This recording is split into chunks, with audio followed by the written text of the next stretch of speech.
2011, a student mined something on his laptop that he forgot about. 6 years later, that forgotten file was worth $38 million.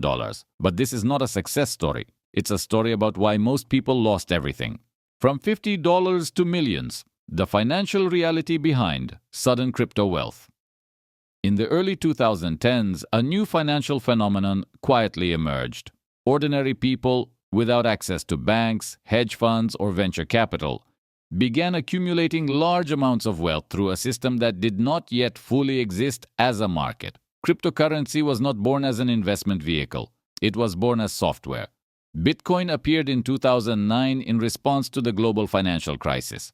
Trust in banks was damaged, interest rates were near zero, and a generation of technically curious people became willing to experiment with alternatives.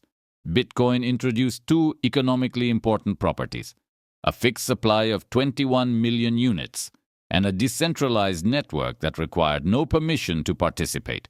Scarcity combined with open access created a new digital asset class. Early adopters did not see Bitcoin as money. They saw it as code, a protocol, and an experiment. That lack of expectation became their advantage. They accumulated assets when demand was non-existent. One of the first examples was Jeremy Gardner, a computer science student who mined approximately 2,000 Bitcoin in 2011 using his laptop. At the time, those coins were worth almost nothing. He saved the wallet file and forgot about it.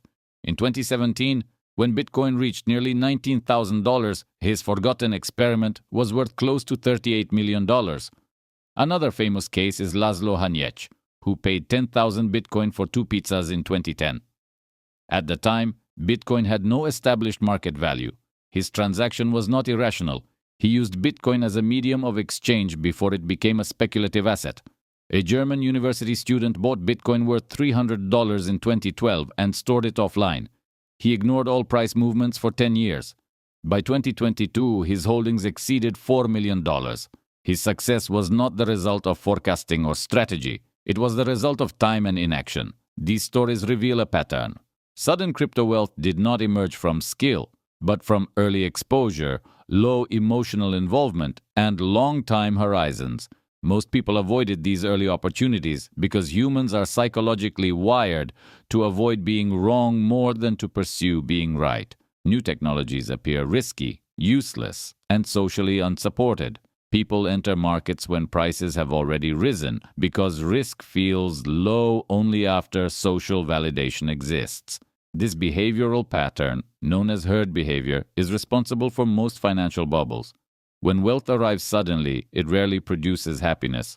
Psychological research shows that rapid financial change activates anxiety rather than satisfaction. The brain interprets sudden gain as instability, increasing stress, and impulsivity. This is why wealth is not destroyed by markets alone. It is destroyed by behavior. The early crypto environment was not a market in the traditional sense. There were no institutions, no analysts, no formal valuation models. Prices moved based on narrative, attention, and network effects rather than earnings or cash flows. This made early participation more similar to technological adoption than financial investment. In economics, this phase is often described as pre-market discovery. Value is not yet priced, it is explored. Those who enter during this phase do not benefit from superior forecasting. They benefit from temporal position. They are not smarter. They are earlier. This is why many early participants did not behave like investors. They did not manage risk. They did not optimize portfolios. They experimented. Some mined coins because it was technically interesting. Others bought small amounts because it felt novel. A few simply enjoyed being part of something that felt outside the traditional system. This behavioral context explains why early adopters often accumulated assets without intent. They were not seeking profit. They were seeking participation. And participation created exposure. Exposure over time is what generated financial outcomes. Another example is the case of James Howells, who mined thousands of Bitcoin in 2009 and 2010, and later accidentally discarded the hard drive containing the private keys. At peak prices, his lost coins were worth hundreds of millions of dollars. His story illustrates both the power and fragility of digital wealth. Value can exist without physical form, and ownership can disappear without physical loss. A similar dynamic occurred in early Ethereum. Programmers and researchers acquired large amounts of Ether not because they expected price appreciation, but because they needed tokens to experiment with the network. When Ethereum later became a financial platform, these experimental balances turned into large personal fortunes.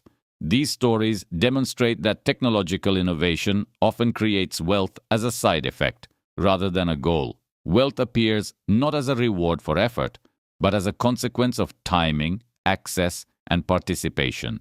This contradicts the traditional financial narrative that wealth is the result of intelligence or discipline.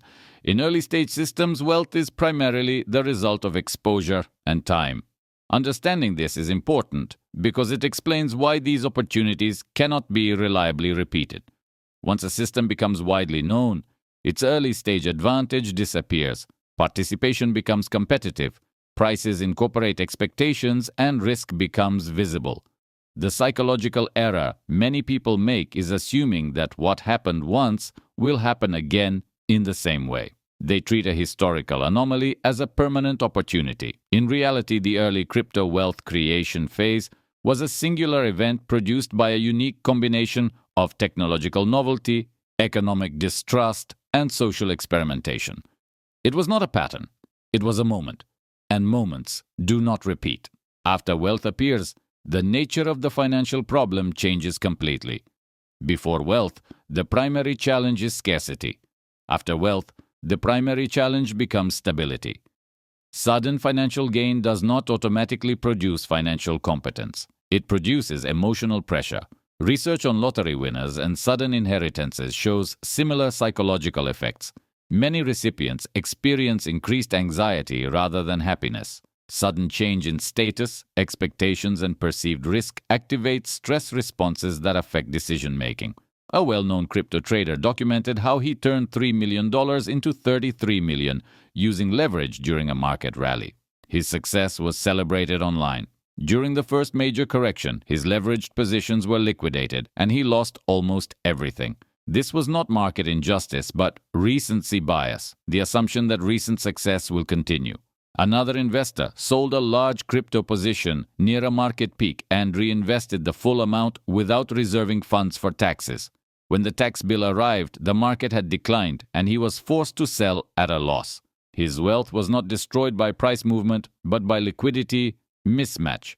A different case involved an investor who lost $8 million by storing private keys in a cloud document linked to a compromised email account.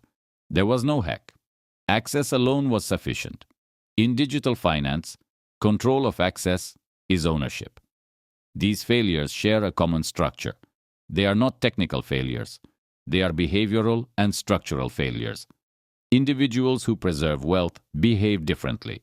They slow down decisions, reduce emotional exposure to markets, institutionalize finances through legal and accounting structures, diversify gradually, and prioritize preservation over growth. One former finance professional who became wealthy through crypto hired legal and accounting advisors immediately, separated operational and personal funds, and avoided lifestyle inflation. Her wealth survived because it became structured. Preservation is not passive.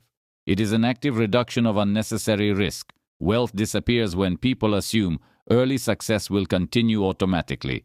The psychological shift from accumulation to preservation is difficult. Accumulation rewards risk-taking. Preservation punishes it. This requires a change in identity, from participant to steward. Those who fail to make this shift often experience lifestyle inflation, social pressure, and reduced ability to refuse requests. Over time, these factors erode financial stability. The transition from risk-taking to risk management is one of the most difficult behavioral shifts in finance. Early success rewards boldness, speed, and conviction. Long-term survival rewards caution, patience, and restraint. Many people fail because they continue to apply accumulation logic to preservation problems. Another common failure is over-diversification into unfamiliar areas. Newly wealthy individuals often invest in businesses, startups, or speculative projects outside their competence. They mistake financial capacity for operational understanding.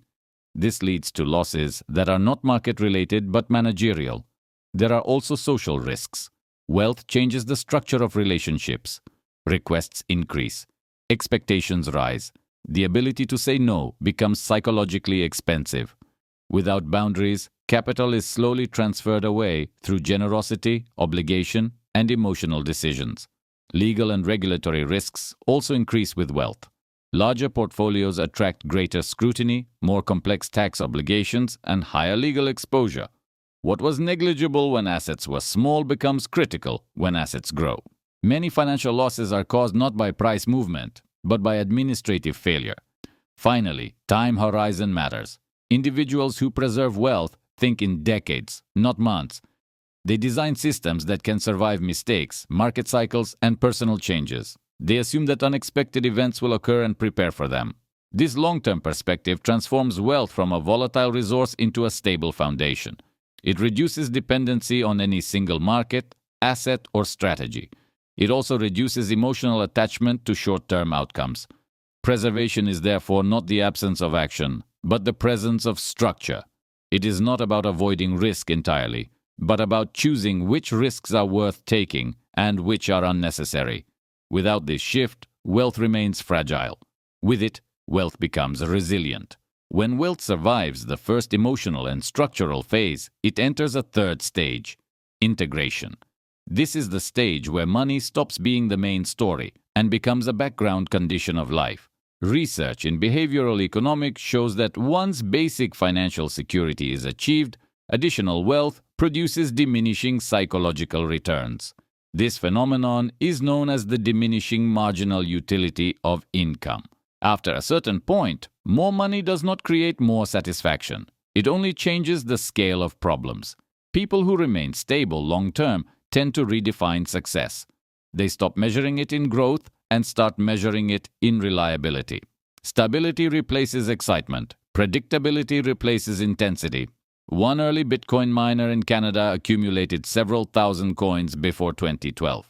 When Bitcoin crossed $20,000, he sold a portion quietly, paid taxes, diversified into conservative assets, and continued working. He did not announce his success. He did not upgrade his lifestyle dramatically. He described his goal as removing financial fear from the future, not buying luxury in the present. Another individual who became wealthy during the Ethereum boom created a small, private investment structure with legal and accounting oversight. He treated his personal finances like a company, not like a wallet. This reduced emotional interference and improved decision quality. Social science research shows that visibility increases risk. Public wealth attracts attention, requests, expectations, and sometimes hostility. Individuals who remain wealthy tend to reduce visibility rather than increase it. They protect privacy as a form of risk management. Time also becomes a strategic asset. Long-term thinkers design systems that survive market cycles, legal changes, and personal mistakes. They assume uncertainty and build buffers against it. At this stage, wealth becomes infrastructure. It supports life rather than defines it. The most important transition is psychological. The individual stops asking, "How can I make more?" and starts asking, "How can I keep this working?" This shift prevents unnecessary risk, overextension, and emotional decision-making. It also creates space for purpose beyond accumulation. Many long-term wealthy individuals redirect surplus into projects, education, philanthropy, or innovation. They replace consumption with contribution. The concept of enough becomes central. Without a definition of enough, no amount ever satisfies. With it, wealth becomes a tool rather than a trap. In this sense, the final stage of wealth is not financial. It is cognitive. Money becomes something you have, not something you are. This is why sudden wealth is not a reward. It is a responsibility. It gives power before wisdom. If wisdom does not catch up, power becomes destructive. If wisdom does catch up, power becomes stabilizing. That difference determines whether wealth disappears or endures. There is also a generational dimension to long-term wealth. Individuals who successfully preserve capital over decades tend to think beyond their own lifespan.